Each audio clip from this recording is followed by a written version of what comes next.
Welcome back to Pro Tips and Conversation with your host, AC Pilot Zero. So today, we're going to talk about some soul stuff, of course. So a little bit of insight and pro tippage. Okay, so real quick review here. Yesterday I did some co-op with my friend. The Undead Burg is just absolutely packed with twinks and tryhards, so I was thinking about the meta. What do you do to resist the meta? What is the meta? So, observation. The meta is currently, okay, so for Dark Souls 1, first off, it's easy as shit to pull off a backstab. That is what you will see most of in PvP. There's various ways to pull off backstabs. There are also some in-depth videos on YouTube that you can look into if you're wondering how to backstab, how to resist backstab. It goes into some pretty advanced stuff, which I have not mastered or really cared to look into because, I don't know. I don't like how PvP has just evolved into shenanigans, and I said before, I think in a previous video, I was talking about how when something becomes a science, it just loses all the fun and the mystery of it, you know. So, like, people have figured out what is the most optimized way to PvP, and that's all you see now. You know, it's like the same shit over and over. It's all Great Combustion, Black Flame, Dark Bead, and Hornet Ring backstabs. So, the most common backstab that you will see is poise. So, like, Poison Souls is when you get hit, do you get staggered or not? Depends on how much poise you have. This is why heavier armor is good and why the wolf ring is good. So, like, a guy will come up at you, you'll start hitting him, but he will circle around to backstab, right? So while you're in your attack animation, you can't really turn to follow him, which lets him get behind you and land an easy backstab, because your attacks don't stun him. So that's how he does that. So you'll see a lot of that. Rapiers are very good with backstabs. If you see Rapier, that's probably what's going to happen.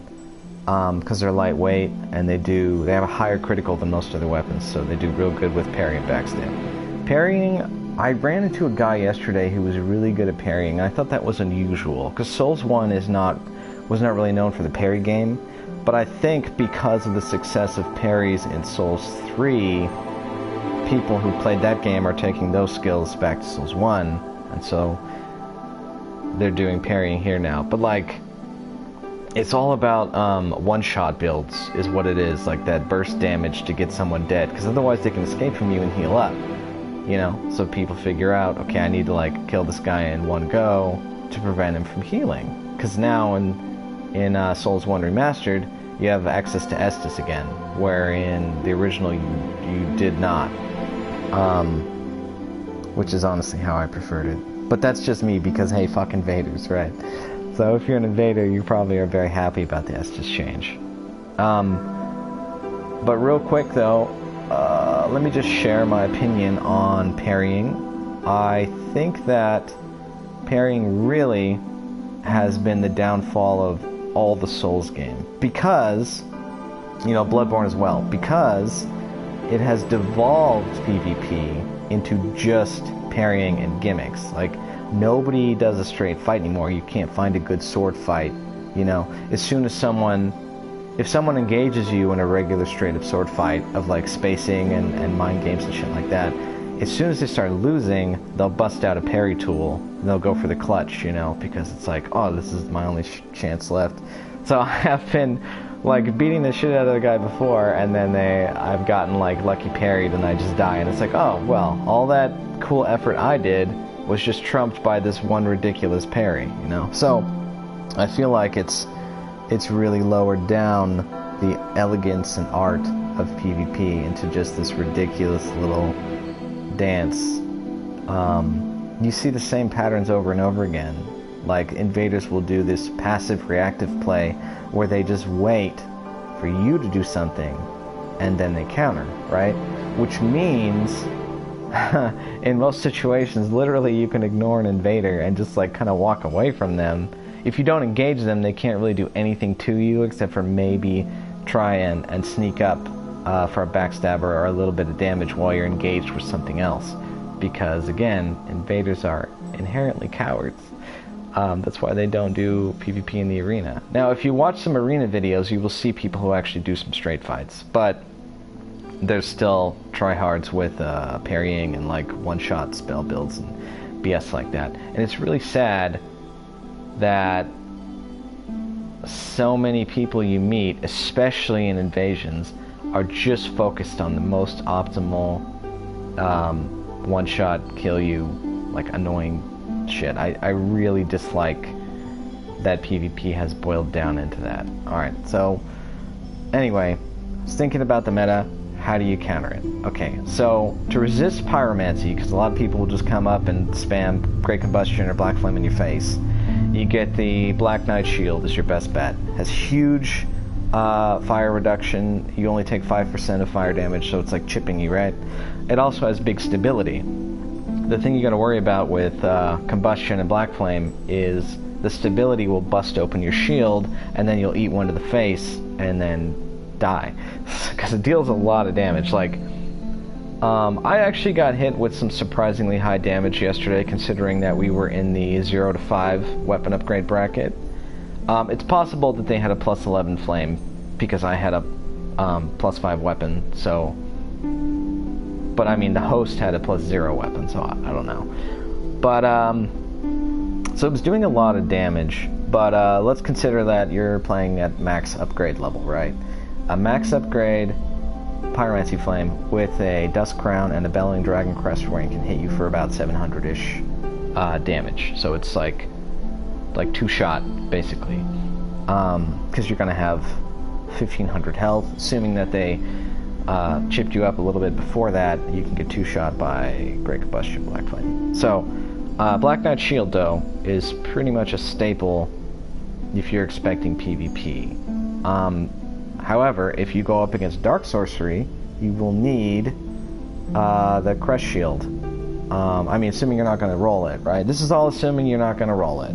If you want a shield for PvP, though, you're looking at either Black Knight Shield preferably, or if you don't have the strength or weight for it, you use the Dragon Crest Shield, which is 85% fire reduction. That's not foolproof, you know, because there's lower stability as well. Black Knight's pretty much foolproof. For magic, though, your only option is the regular Crest Shield that you get from Oscar in the Asylum. So yeah, you're going to want to upgrade it as well, because I was talking about the stability. Like a dark bead will just obliterate your stability, because it's like 6 beads that are all going to hit the shield and bust you open. And if you don't have stamina, you'll probably end up taking half the beads, which will half kill you, and then it stuns you as well, which opens you up for a second casting. So, your best bet with dark magic is just to roll. You got to watch out for it. Again, most of these people use passive reactive play, so they're going to wait for you to make a move before they make a move. So like, you'll attack them, they'll roll back, and then dark beat you in the face.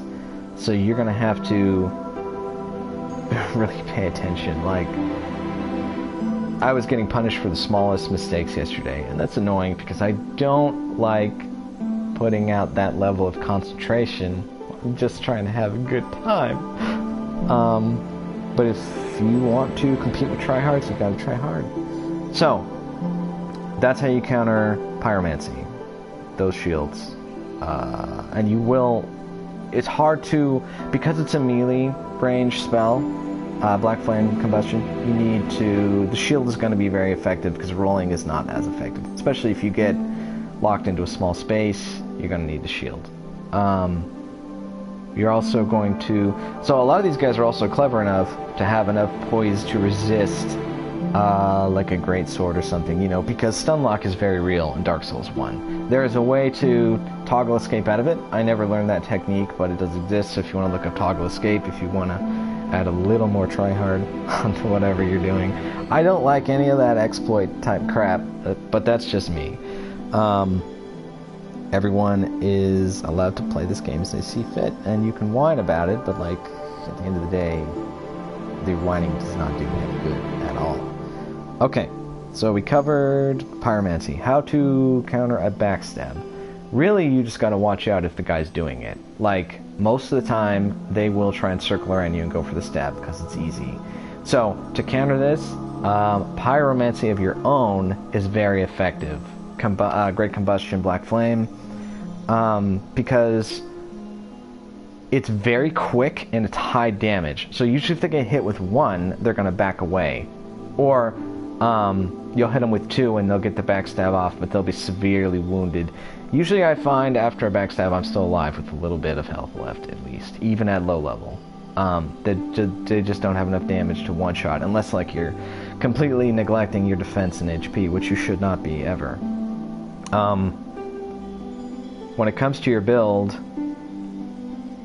just go for soft cap damage if you're going a high enough level. Like 60 you can soft cap damage, 120 for sure, but don't go any higher than that, because you need to put the remaining points into your vitality and your endurance, so you can wear armor and you can have a lot of HP.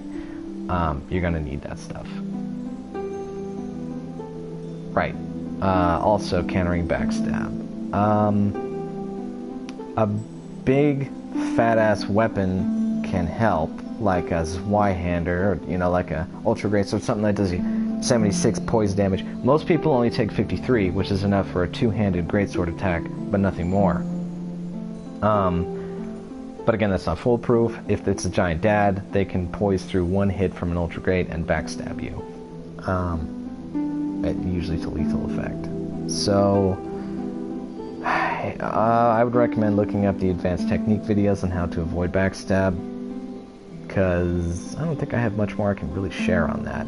You just got to be more aware of it. Like, if they're going for it, don't attack, hold your shield up, lock on, and your guy will automatically rotate to face them, which means they cannot stab you. So, yeah, actually, I think I might start doing that myself. Just kind of counter their passive play with passive play. Use it against them. Dark Magic, Dark Bead, you just gotta watch out for it and roll. I don't think Crest Shield will be effective at low levels, at least not enough to stop it. You're gonna take at least half damage, I would think. So those are the main things that you're gonna see. Backstab, parry. Yeah, for parry, to counter parry, okay, so a parrying guy will literally stand in front of you doing nothing. He will not have his shield raised. He will just stand there and wait for you to attack, and then he will parry. So if you see them doing that passive thing, you can try to go for a backstab. If they catch on quick enough, they'll probably try and slash you, so you might take some damage. You gotta be quick. You can also do a jump attack, which cannot be parried, but that does leave you open potentially for a backstab if you're not careful. You know, jumping attacks have always been easy to punish with backstab, so watch out for that. Also, again, Pyromancy cannot be parried, so if you see them trying to do that shit, you can Black Flame or Combustion them. So really, to sum up, what I recommend is everyone takes 12 attunement, you slot the Black Flame and Great Combustion if you can, you know, assuming you're going that far into the upgrade path. To get Great Combustion, you need to have a +10 flame to spawn in Quelana, or if you know someone, like if you have a friend who has a +10 flame, you can summon them into your game, and it should spawn her, so then you can pick up Great Combustion without having a +10 flame of your own. Why does that matter? Because of the weapon matchmaking in Souls 1, if you jack up your flame too high and you're doing a +5 build, like Small Friend here, you do not want to have a +10 flame, because that's going to screw up your matchmaking. Which, by the way, when I was co-oping yesterday, I noticed I had the nerf symbol when I was summoned. You know, the blue sword icon. And I was trying to figure out why. I couldn't figure out the problem with Small Friend or Dummy Thick, because they both seemed fine. But I was checking over the inventory. This is what I wanted to show you guys, one of the things. This is one of your pro tips for today. When you're trying to set up a matchmaking build, there are some items in the game that will drop that count as +10. So if you're going less than +10, these will fuck you over. Okay, so a unique weapon, like anything that doesn't upgrade with regular Titanite. So something that upgrades with Demon Titanite, Twinkling, or Dragon Scale, counts as +5 immediately off the bat. So like this Drake Sword +0 is worth a +5 short sword, right? A Stora straight sword, also +5. And this is really easy to pick up too. Like, you just go in Valley of the Drakes and just pick it right up off a corpse, and that automatically sets you to +5. Now, +5 is fine in my opinion, because it lets you connect to +0. So, the only reason why that's a bad thing is if you are getting invaded. Because you can be invaded if you have a +5 by people who are up to +11. It sets you up to the next tier. So, if you're helping someone who's +0, having a +5 is great. Because, you know, they're getting some extra power out of you. But it does make it easier for people to invade you. So, if you're being invaded, you gotta watch out for that. Right, so the weapons you gotta watch out for. The Occult Club. This is a +10 weapon, I believe. Because you have to go +5, Divine, then Occult. Yes, this is a +10 weapon. The other one, Lightning Spear, is a +10 weapon, because you need to get your weapon to +10 before you ascend the Lightning. The last one is the Enchanted Falchion that drops from Duke's Archives, from the Mimic there, I think it is. I did not pick that up on this guy, but the other two weapons fucked me over, and I was trying to go for a +5 build on this guy only. That's why I have unupgraded dragon weapons. So he is going to be getting deleted at some point, but I'm probably going to give over all his stuff to my friend first. Because why not? I don't think it'll... As long as he's responsible with it, I don't think it'll mess up his playthrough. Right. So... what else am I going to be doing? I think I'm going to round off all my builds to 10s. And then that'll give me some extra space maybe for another 120.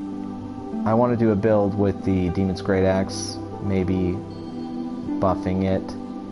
Maybe using Havel's Shield with it.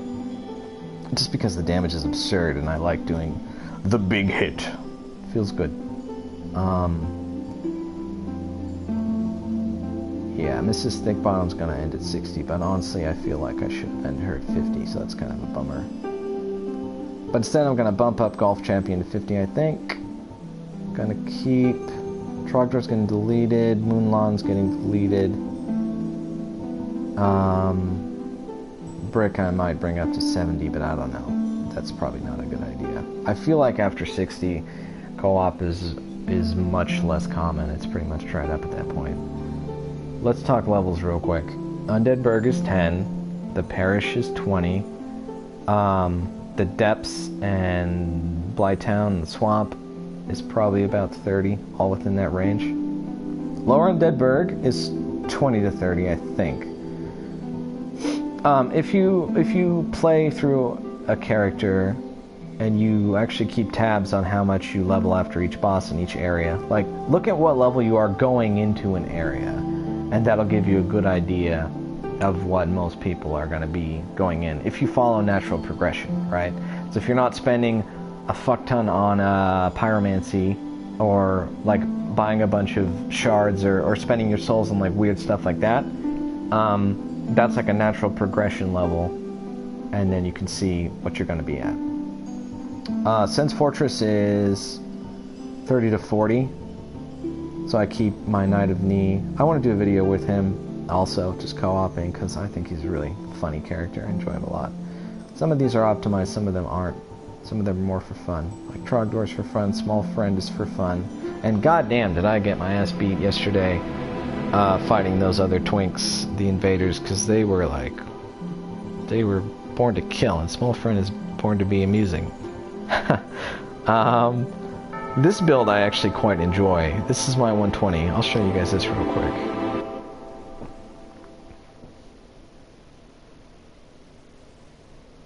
This build was designed to co-op into New Game Plus for people who are doing 120 builds but need supplies from New Game Plus. I do regret her hair, because I wanted it to be white, but really it just comes out gray, even on full brightness in this, so that's kind of annoying. She looks like a weird old lady.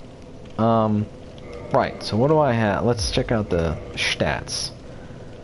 So we have recommended vitality for 120 is 40 to 50, of course 40 endurance, but she's a very tight build. because she's heavy faith, as you can see, 50 faith there, which kind of makes not much room for anything else. She's got 27 strength, so that she has maximum strength when two-handing, you know, 40, that's the soft cap. The weapons I use for her are club and hand axe. I have occult versions and regular for buffing. The non-enchanted I buff with Dark Moon Blade, Sunlight Blade. The other things I slot... Oh, I didn't pick up my second Wog yet? Right, the other things I slot are Green Lightning Spear, which is reliable, long-range damage. Wrath of the Gods, which is a good fuck you button. By the way, as soon as you cast Wog, people will immediately be defensive until you use up 3 of them. Which is cool if you have more than 3. Nobody expects that. So they're like, hey, he used 3, I'm going in now, and then boom, they get shot in the face. But yeah, as soon as you cast 1, they'll try and bait you into casting the other 2. So like, they'll get close, and then like, they'll immediately be ready to roll as soon as you cast it. So really, it's kind of a one-trick thing, because as soon as they know you have it, they're going to be more aware. Kind of the same way with combustion also. You see that sometimes. As soon as you bust out a combustion, as soon as they see a pyro flame in your hand, they'll just be like, whoop, you know? And they'll start trying to bait you into using up the casts and whatnot, so keep an eye out for that.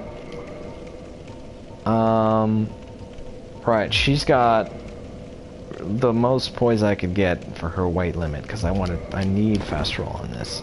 However, she's got a variable ring slot, which will lower my miracle damage, but hey, if I need to, I can throw on Wolf Ring, and then I can have freaking 75 poise, almost enough for Zweihander. Yeah, so she's a pretty solid build. So if you want something that's good for co-op, and got a few tricks to it, you know, I can tear up bosses, really, when I buff my regular thing, because I'm getting maximum strength damage on top of maximum buff damage. So she's a very solid build. PvP, I have no idea. I mean, if you hit someone, it's gonna hurt, that's for sure. Like, this occult club, what's the damage on it? 491. That's as hard as a greatsword on this little dinky thing. And let me show you even the hand axe, which is called the Strongman's Falchion by some. Look how quick that is. You buff that, you just go to town. 419, still huge damage, and I have bleed available if I need it. So, really proud of that build. I think it turned out to be quite strong. That's my only 120 on here right now. The reason I don't have more is because really, again, I'm all about the co-op, and it just dies after 60, man. Even at 60, it's hard to find. So, right, I left off. Sen's Fortress is 40. Anor Londo is like 40 to 50. Some people do Anor Londo shockingly low. You might get activity there 20, 30. But for the most part, you're looking at a 45 coming into Anor Londo fresh right after killing Iron Golem. So even 60 might be a little high for that place. Like, you might have to go inside for ONS to get summoned at 60, like the bonfire where Solaire's at. For stuff after Anor Londo, after the Lord Vessel is placed, again, 60, because, okay, so once the Lord Vessel is placed, they can go, what is it, 3 or 4 more places open up, which means that they could be going to any of them at 60. So you want to stay at 60, because like if you go over that, you could miss someone there. You might get lucky, but like the audience is even more thinned out after that point, as they're spread out across all these various areas at the same level. So that's why I recommend you don't go over 60 for co-op. Even DLC action, you're still looking at about, I would say, Township, by the time you get to Township, 60 to 80 is a pretty good level range. You're not going to find any co-op at 120 unless it's in New Game Plus. And most people don't have a need to go to New Game Plus anyway, so they stay in New Game and they PvP at 120. If you're looking for 120 PvP, Township, back in the day, Butterfly Pit was a popular area, because most people don't need to kill the butterfly. And then, of course, don't forget that the arena is a thing. In DSR, people use it more than they used to, because Dark Souls 3 had the arena, and that made it more normal. So you're going to see more people in there.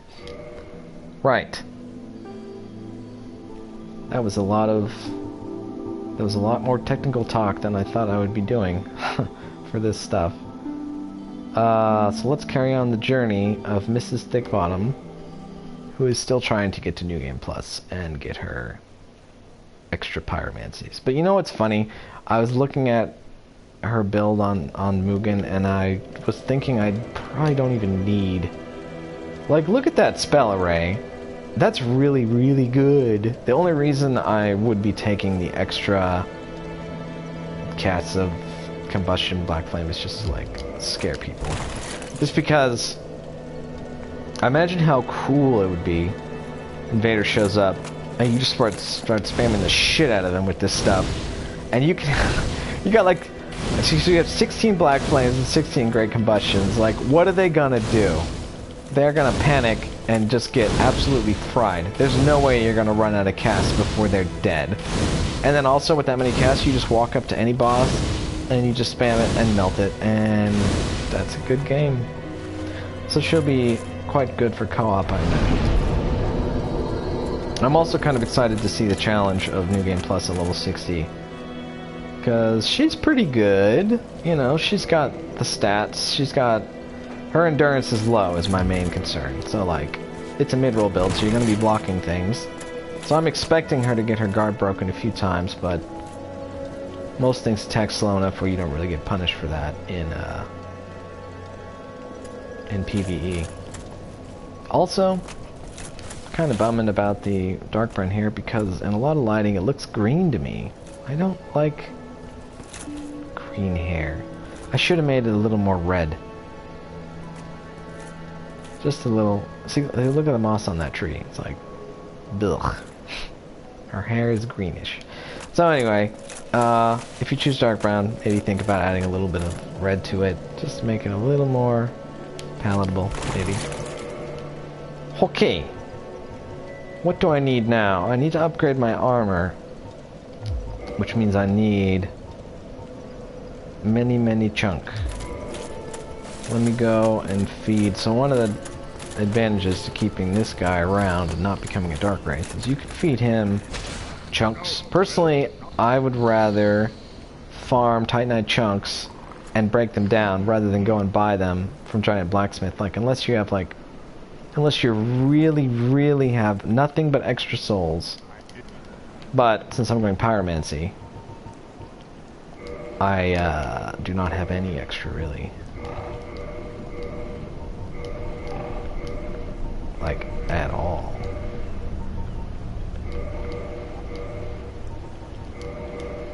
Okay, let's see if that's enough to upgrade some armoire. I'm also kind of bumming because 2 of my builds are using the obsidian. I don't like doing that. I like having variety. So, that was affecting my mood earlier. I was a little sad.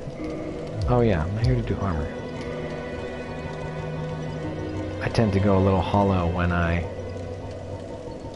realize that one of my builds is not good and like I have to change it. Or, well, they're always at least a little good, but sometimes they're unpalatable. Oh, wow, I got more large shards than I thought I would. Don't want to use a slab on that just yet. What else do I need to upgrade? Iron bracelet, yeah. So really, you should think about playing Dark Souls defensively, because it's you against the world. You are one, they are many. So you don't want to be a glass cannon, because you're gonna get hit. It's more important that you stack defense than offense. Which is why vit gouging is like so amazing. Oh hey, I have a Firekeeper soul.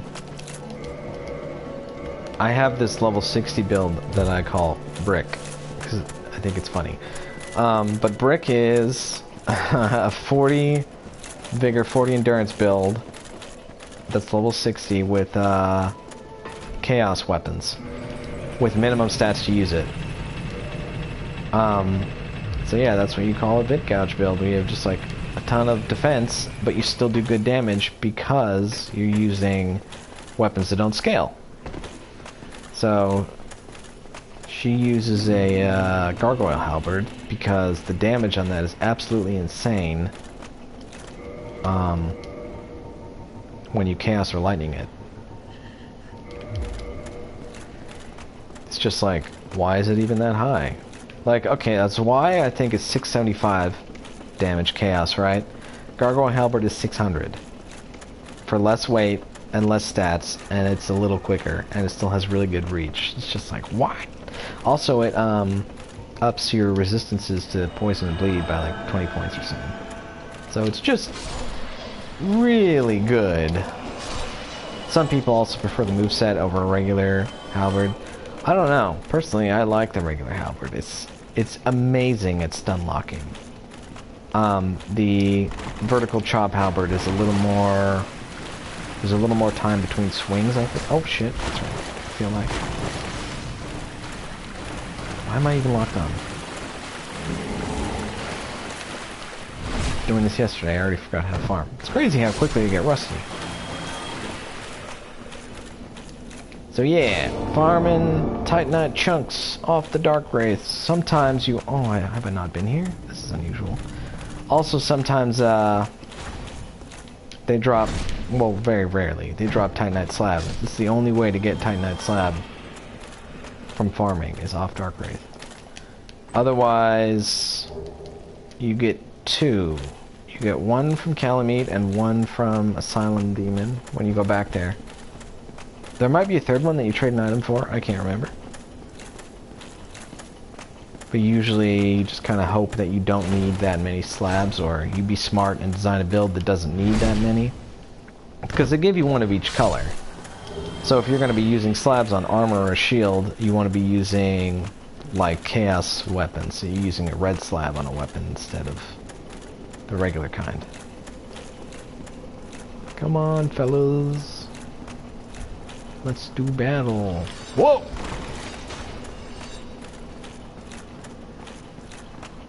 Right, how much time do I have?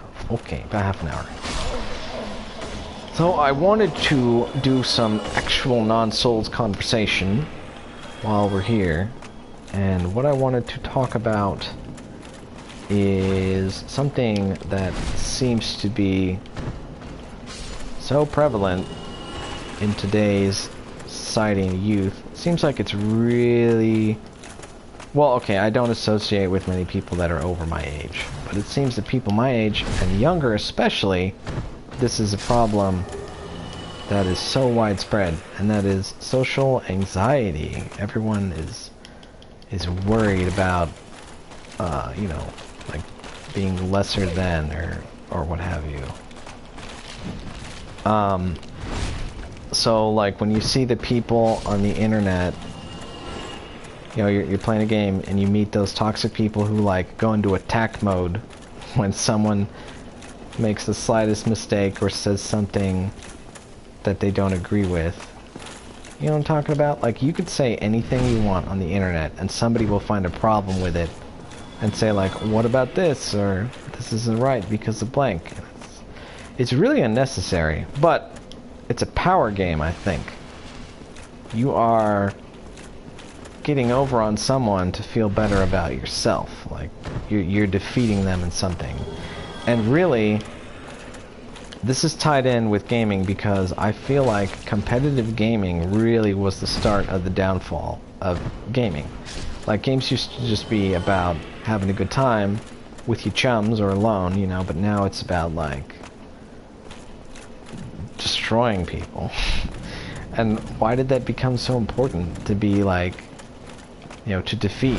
And it's got to be because these people are feeling defeated in their they're feeling defeated in their lives, and so to defeat someone else makes them feel better. I think that's what it's about.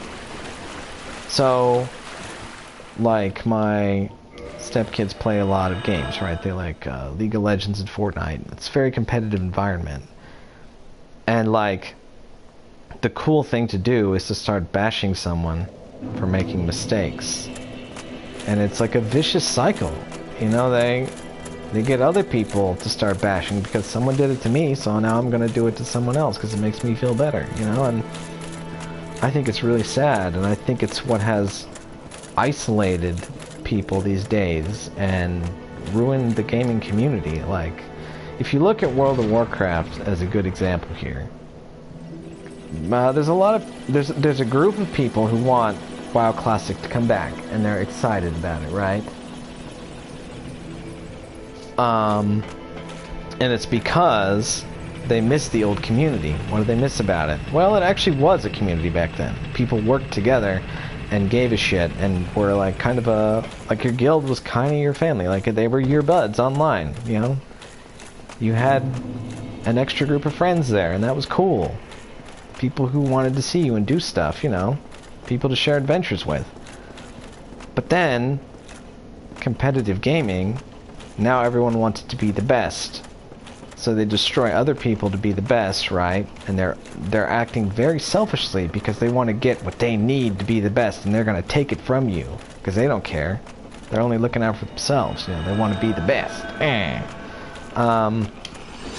so that environment, I think, competitive gaming, is what created these aggressive, unfriendly people that attack and destroy, and because they do that, they push people away from them, so they end up alone. So like, the stepson had this quote-unquote friend that he plays with that was really like mean to him online, right? Apparently he was mean to a lot of people, and that kid ended up pushing everyone away from him, and the only one he had left to talk to was my stepson because he was nice enough, you know? So now they're friends because the mean kid had no one else, you know? And then because you're alone, you get mad, right? You get angry, you blame other people. That's also another problem I noticed. Like, the younger people don't want to take any responsibility for themselves, and even some older people have problems with that too. Ultimately, everything is your own fault, right? Stuff that you put up with will continue to happen. If you let it happen, it'll happen. So it's you. And I understand that that's a hard thing to accept, you know, but it is the truth. It's a hard truth. Kind of like learning the real lesson of life's not fair. That's something you hear as a kid, and it's really hard to actually understand it. I finally came to learn that some years ago. I was working at a hardware store, and my boss said it to me, and I just kind of looked at him for a moment, and like it sank in rather suddenly. I was like, oh shit. Like, it's not just something that they say that you roll your eyes at. No, literally, life isn't fair, and you just kind of have to accept that fact and move on. So anyway, god damn it, I hate it when I derail like that and forget what the fuck I was talking about. Right, social anxiety, making kids mean, which produces a toxic environment in gaming and produces people who are unpleasant in general. Paranoid people who are afraid that they're going to be made lesser of at every turn, and so they attack to make sure that no one is putting them down because they're putting other people down. But that does create the vicious cycle. I think that is why depression and social anxiety is on the rise in today's society, you know. Didn't used to be that way, but now it's like, holy shit, so many kids are messed up or isolated. You know, there's a lot of sad people online who are talking about these things, and I observe that, and I wonder, why is it happening? And so that's why. So, yeah, I really think competitive gaming, as far as the gaming community is concerned, really screwed things over for us. I mean, you do meet stable individuals a lot of the streamers and YouTube guys seem to be pretty stable. You know, like they're friendly, they don't attack people, for the most part. I mean, there are plenty of ragers around, I'm sure you've seen. How am I doing on bones? 16 bones? Okay, we're still good. How are we doing on chunks?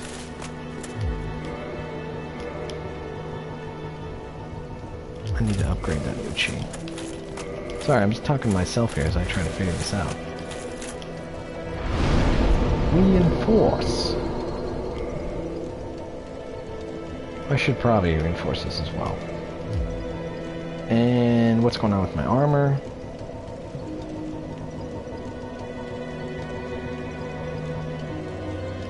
Yes. Good. I'll have to slab that at some point. Both of them. I gotta slab the Uchi, but the Uchi's gonna be chaos. But I need to buy another Uchi so that I can make it lightning. So I have options for New Game Plus, because resistances only get worse in New Game Plus. Like, elemental weapons work great in New Game, but after that, you gotta start watching out. You need big, solid damage. I read a post by this guy who was doing like New Game Plus 7 and stuff, and he was talking about weapons, and it was kind of cool because he was saying like, if you can't buff it, it's worthless. If it's slow, it's worthless. Basically, it's all about DPS. In New Game Plus, in case you desire this knowledge, I'm going to share it with you. So, you basically just want to get like a straight sword or a falchion, something that you can spam and buff and just beat the shit out of stuff. That's what you need. So, if you wanted to know what is the highest DPS you can get, well, guess what? It is true. It's a buffed falchion, just like Ouroboros said all those years ago. So, I mean, if it's the best DPS in New Game Plus, it's also the best DPS in New Game.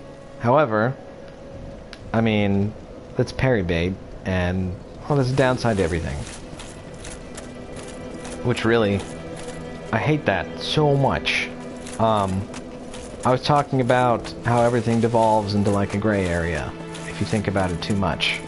You think about the for and against. It's all like a gray cloud of what ifs and possibilities, and then it just becomes too hard to think about at that point. So that's really aggravating, and that's going to be coming up again in conversation as I share two sides of something, and then, well, right. Have we finished the social anxiety talk? I hope so. No. What can you do about it? Haha. Right. How can you help? First, you need to be aware of the problem so that you can watch out for it and, you know, not fall into it yourself, and also recognize people who are suffering from it. So it's social anxiety. It manifests in like two ways, maybe more. I've observed at least two. One is if you're someone who is like of a softer disposition, it's going to make you nervous and afraid and like, well, no, I feel like the aggressive people also are nervous and afraid, but it just manifests differently. Like you either be timid or aggressive. Both are not good. If you have the timid, well, okay, both sides. Worry about it less. It's really not as important as you think it is or people are trying to tell you it is. It's not. What's important is that you are a comfortable, stable, and aware person who knows what's going on in their life and is paying attention and can respond to it calmly to make the most logical and informed decision that you can make. That's what's going to benefit you the most. So, try not to get angry. Try not to despair. All things in moderation, yeah? You want to stay calm, observe the situation, and do what's best. Now, I know that's not easy for everyone, especially when the chemicals in your brain take over and they make you get mad or what have you. It's really hard to overcome that urge. But, that's what psychiatry is for, is it not? So if it's really an issue, please talk to someone, get a consultation, do whatever. It's kind of a stigma in today's society to do that. Then again, it seems like people are accepting it more and more. Again, there's both sides here. There's people who think it's awful and makes you weak, and then there's people who say, nah, this is normal. Everyone has something wrong with them. Really, I think to be inclusive is better than to not be. Like, just let people be. Like, don't attack. Don't, bash them. Like, I've always said, as long as you aren't breaking the law or hurting anyone, just do whatever you want. Yeah. Right. So, how to help... Jesus Christ. Stream of consciousness. What a mess. How to help people with, social anxiety. Patience. Awareness. You know, if it seems like they're freaking out, maybe lend a calm, kind word there. Ask them what the trouble is, you know, give some advice. The only way that this cycle is going to end is if people go back to helping each other. Because again, the example of WoW, that's what it was in the early days. It was community, camaraderie, friendship. And now it's all like, me, me, me, selfish, I attack you, I take everything, me, me, me. Which leads to isolation. So, yeah, really, community versus isolation. That's the two ends there. And we went from one to the other. That's the gaming community, because everyone's worried about being lesser, and like, I gotta be the best, rah, you know? So I'm gonna be a jackass about it. Like, why can't you be good at something and then not be mean? And the answer is because they're afraid. They're afraid of being hurt by people judging them, or, you know, being mean to them because they're not good enough. Blah, blah, blah. So yeah, celebrate, you know, when someone has strength or is good at something. Yeah, sure, but like, just don't be mean about it. Like, you know, don't ask people why they aren't as good as you, because everyone has their own set of talents and skills and all that shit. Yeah. See, I enjoy reflecting like that. It's just fun for me. I said before, I really like psychology. And I like to kind of look at society and ask why it is and try to figure out why it is, why it's at, why people are how they are. Really interests me. So since I'm just farming, we'll continue this conversation. Hopefully it's not too deep for you. Or too shallow. I don't know. Oh! Someone's at the door. Gotta get a package. Be right back.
About 10 minutes left here. Carrying on with the farm into the Dark Wraith territory. So, just real quick, how to farm in Souls 1. There's 3 things for it. Having 10 soft humanity, that's the cap. Again, that's the number in the upper left there. You see I have 36. Gold Serpent Ring, which is gotten from Sen's Fortress in the secret room that you need to get the boulder to smash through. Last thing is the Symbol of Avarice. Usually I don't get that one though.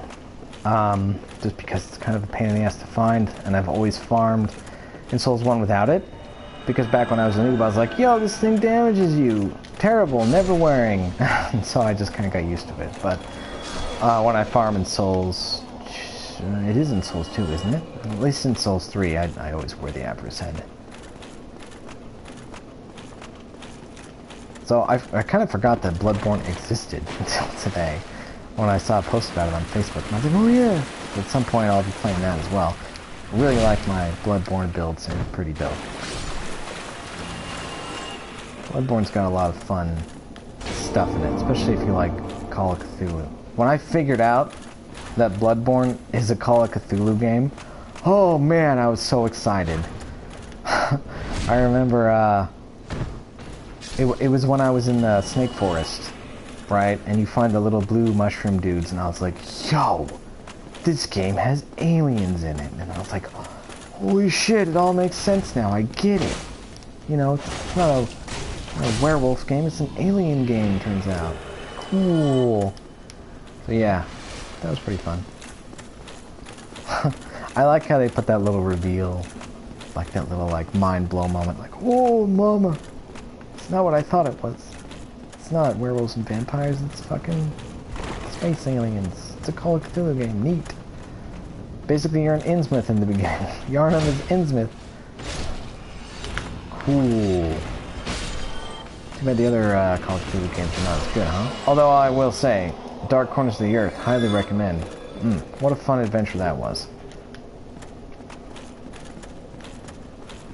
Right. I think we concluded the talk about social anxiety. Be kind to people. Be kind, but also don't be coddling. That's another thing that's been popping up lately, is codependency. Ugh. I hate that shit. Like, it's so holier than thou. Like, what a pain in the ass.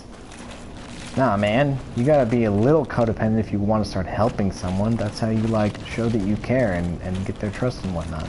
And then you say, you know what, maybe this is not the best thing that you're doing here. Maybe I can, you know, talk you out a bit. Give you some help there. But yeah, the world needs to help each other instead of being greedy if we're ever going to improve. Like, you guys watch Star Trek? The Earth Society in Star Trek really sounds pretty dreamy, where they're not worried about money or anything. It's all about self-betterment. I was like, oh man, what a nice thought. You know, like, your basic needs are just kind of taken care of, and then you're free to be awesome, and through being awesome you help other people. What a great place to live. But we're never going to get there the way we are now. But if you watch The Next Generation, there's a part where Q takes Picard through like old Earth stuff, and you see a little bit of the history there. Deep Space Nine also did an episode where they were talking about old Earth. That was pretty cool. So you could see like society definitely struggled to get where it was. Let's make sure I'm still good here. Yeah, we're good. We're recording. Anyway, that's how I feel about it. Just my opinion. I think I said it earlier. Well, I think I started to say it, but then I got sidetracked. I don't claim to be an expert or even all that smart. I actually feel like I'm pretty fucking ignorant, and that's mostly because I'm also lazy and I don't like to research things. I mostly go through observation and little tidbits I picked up along the way. But yeah, there's a lot of research out there. Oh, that opens up a new topic. Let's talk about information and misinformation. So it's the digital age. Information is the easiest to reach than it ever has been, but also misinformation is everywhere. You know, because people think it's funny to do that shit. Like, that's why people think the Earth is flat and whatnot. And then, like, they say the moon landing was faked. And even I feel like maybe there's a possibility that it was, but I don't know. And that's the trouble. In this age, in this era, like, you don't really know for sure And that's kind of frightening, like, what can you trust? Who do you trust? It really does just come down to trust. Like, do you believe it or not? How reputable is the source? So yeah, I don't like that either. The age of misinformation. And really, there's got to be parties at work that are manipulating society and media purposefully through that misinformation and whatnot for their own shadowy ends. Do I sound like a conspiracy theorist right now? I have my ideas, but whatever. You don't need to believe them. You should make up your own mind. Just, absorb these ideas. You know, just consider them. Consider everything before you dismiss it. Add it like seasoning onto your thoughts. I really think that's the best way to go about it. And I think it's also the natural way to go about it. That's just kind of how thinking works. Someone gives you an idea, that idea becomes your own, mixes with your own ideas, and then becomes a part of your mind. Kind of neat how that works. So, it's like if you're doing public speaking, if you're trying to influence someone with a speech or words, right? Most of the time, you will not be successful if you're trying to change someone's view. But what you do is you plant a seed in their head. And that seed, it's kind of like Inception, right? It has to be their own idea. Otherwise, they reject it. So you give them a seed to work with, and then they evolve it on their own till it becomes their own thing. Might have to disconnect in a minute here.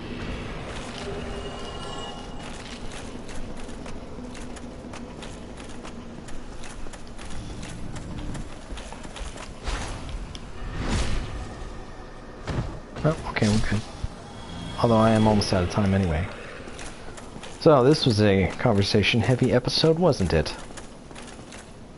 But I hope that... I was just talking about how hard it is to influence people. I hope, though, that I have given you some seeds to work with in your own mind. To, you know, reach your own wisdom. Because again, I like helping people. I'd like to think that what I'm doing is helpful to at least someone. And even if it is helpful to only one person, I am grateful for at least that. Makes me feel successful. So while some people feel successful destroying other people, nah, I sure don't. I would much rather lift them up even higher than myself and see them be amazing. Because that feels good. But to each their own. People very much are how they are. And again, how I was saying, it's hard to influence. There's little you can do to change a person. They have to do it on their own. So you can kind of help with guidance and advice, but realistically, people are only going to change probably about 10% from what they are. You know, like you become who you are because of what's around you. You absorb it all, and that becomes your person. You absorb it all, it becomes the unique shape that is you. And yeah. And that's all influenced by where and when you grew up and around who and what was taught to you and what was said and what did you observe. You know, it's kind of like you mix red and blue, you get purple. Whatever colors were thrown in with you, they mixed to make probably what is a predictable result of what you are. And that's just the way it works. Okay, I don't think I need chunks and... oh, I need to upgrade my shield, that's what it was. Right, well, again, I hope I don't sound like a jackass, really, like pretentious or anything. I'm not. I'm just making a video, sharing my feelings and ideas, and hoping that they will help someone out there, so. It's just a friendly message, alright? Don't take it too seriously.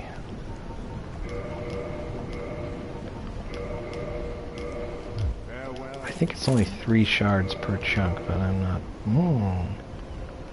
It's more. I'm gonna need more large, though. Feed. Never feed him a slab, by the way. Terrible. Terrible. They're irreplaceable. Do not make that mistake.